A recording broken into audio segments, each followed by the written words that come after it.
So, I understand we now have a bit of time for questions, answers. I presume that there are microphones around. Okay, so I have Richard O'Toole, one the European there. Services Forum. Thank you, Director General, for your presentation on the state of the door around. We would very much follow a lot of your logic, but we're puzzled on one point, and that is the visibility of what is really on offer on services. Because while it's true that we have welcomed the signalling conference as giving a good indication, and we've listened very closely to the negotiators when they tell us what they have heard from their bilateral discussions with their counterparts, we still lack huge visibility on what's offered, and what we hear does not create an impression that the level of ambition on the services side has yet reached a level that business would consider necessary to welcome the result in the round. And it seems, you talked about the frustration of business, it seems to us that the process of waiting for modalities in agriculture and goods to get more visibility on the offers that are on the table is part of this stasis that doesn't seem to be able to move it forward.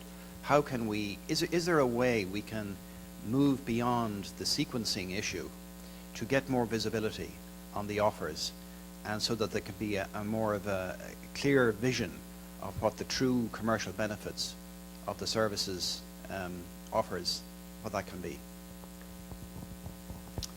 Okay, I have one on the last row down there. You wanted to ask a question? Please go on. We'll take 3 or 4 so that I can adjust the level of supply to the level of demand, which is what trade is about, as you all know. Yeah. Do you need a microphone?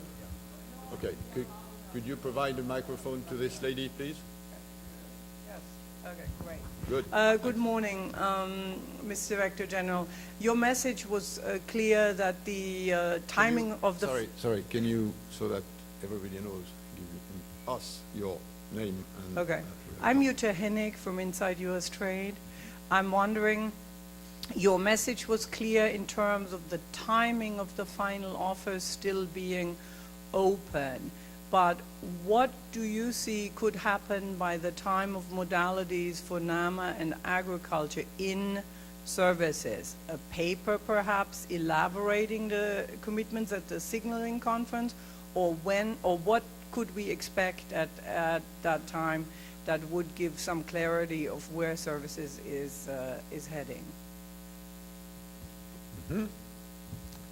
Yep. Sir, my name is Ashank Desai. I represent Asia Ocean and IT Industry Association called Associo. I have a question that you made very clear remarks on many issues, so thanks for that. But on the issue of, you gave an example. You said that movement of people, for example, you said, has to be sorted out. Is it possible to do it across countries bilaterally? You said you had some doubts whether it could be done, and you thought that it is only WTO would be able to sort it out in a better way. I just wanted to understand nuances and details, and what are your thoughts behind this particular observation? Why do you think it will be difficult to do it outside WTO, and what is that WTO will make it happen faster, better? Just wanted to understand details behind the thought. Thanks. Okay. Yeah, one more, and then we'll take one more, and I'll go with this first. Good morning. I'm Shirley Ann George with the Canadian Chamber of Commerce and the Canadian Services Coalition. We have a new deadline, 2010, and you, like us, have suffered from deadlines that have come and gone. When we're asked the question, why is this deadline real, why do we think that that we'll actually see something in 2010. Do you have any new information or new assurances that this deadline will actually be the one that we can record in history? Okay.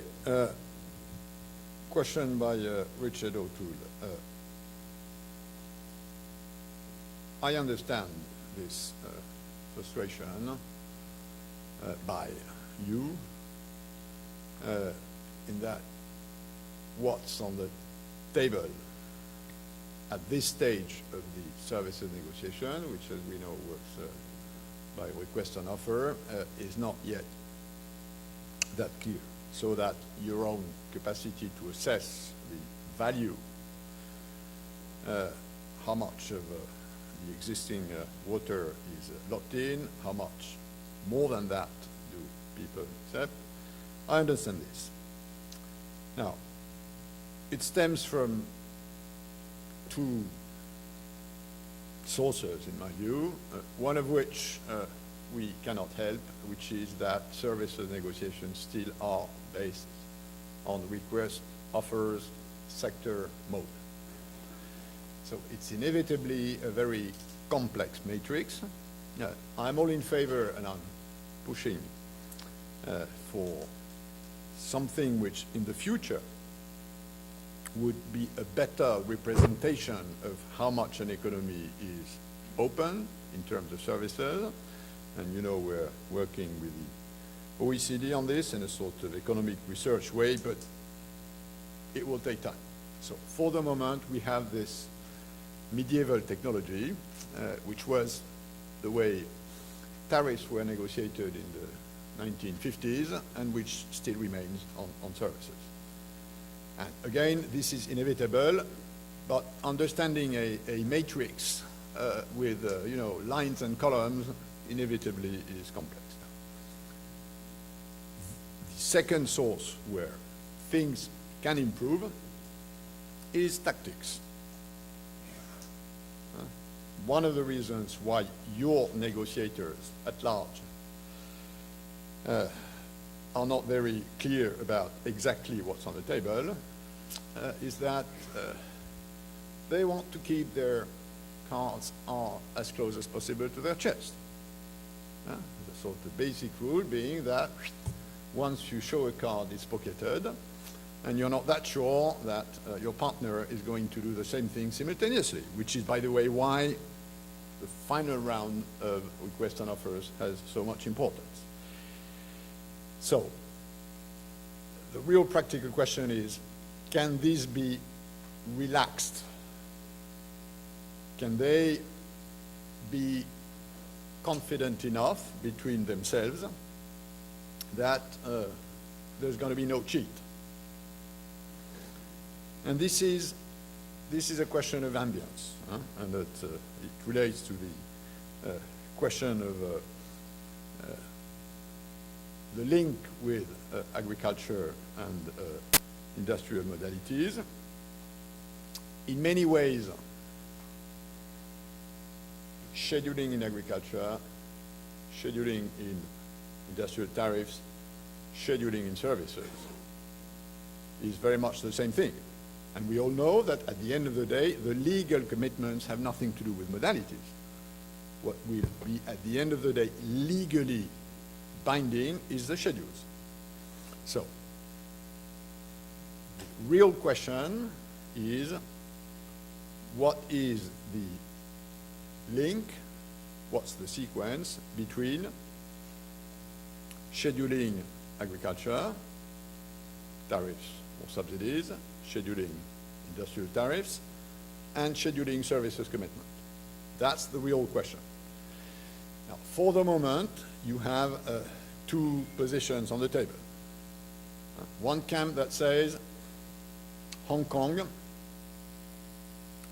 decided on a sequence, which is that you only start your final schedules in services after modalities have been adopted. That is, once you've started scheduling agriculture